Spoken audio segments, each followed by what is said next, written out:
Немският език е лесен. Не вярвате ли? Вижте този клип, за да се убедите сами.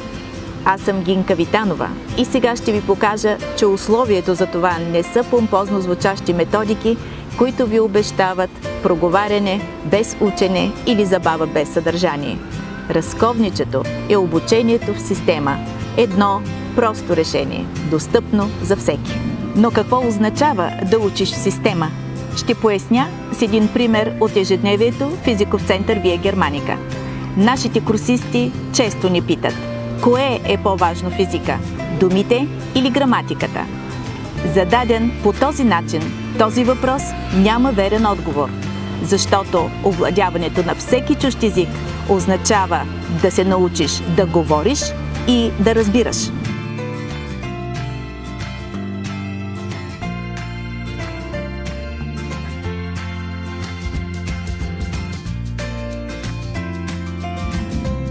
А това става факт само ако лексика, граматика и умения са свързани умело в ясна прогресия помежду си. Преценете сега сами доколко това е вярно. В следващия видеоурок ще ви покажа как да научите формите на силните глаголи в немски език чрез тяхното систематизиране. Ще се изненадате колко лесно е всъщност.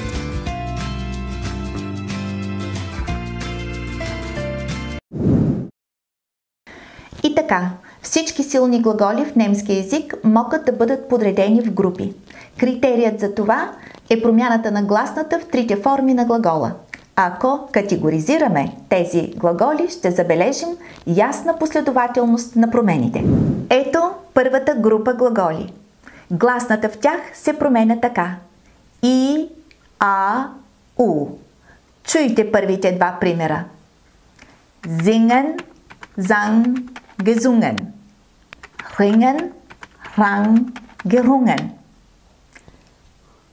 Глаголите звучат подобно, почти се римуват и лесно се запомнят, нали? Да прочетем още два. Повтаряйте заедно с мен. Trinken, trank, getrunken.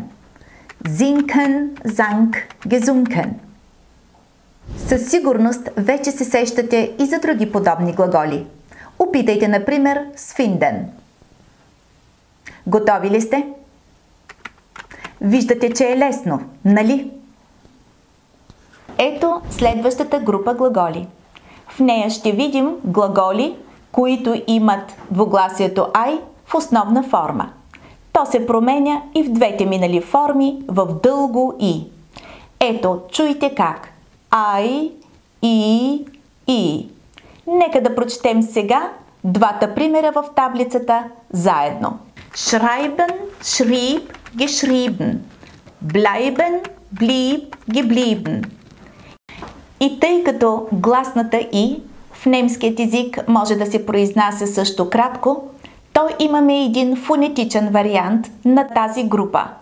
Ай, и. Четете заедно с мен. Beißen, bis, gebissen. Streiten, stritt, gestritten. Сега сте вие. Опитайте с глагола schweigen.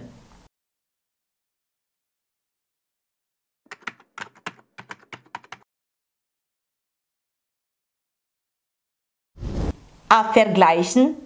Как са му трите форми?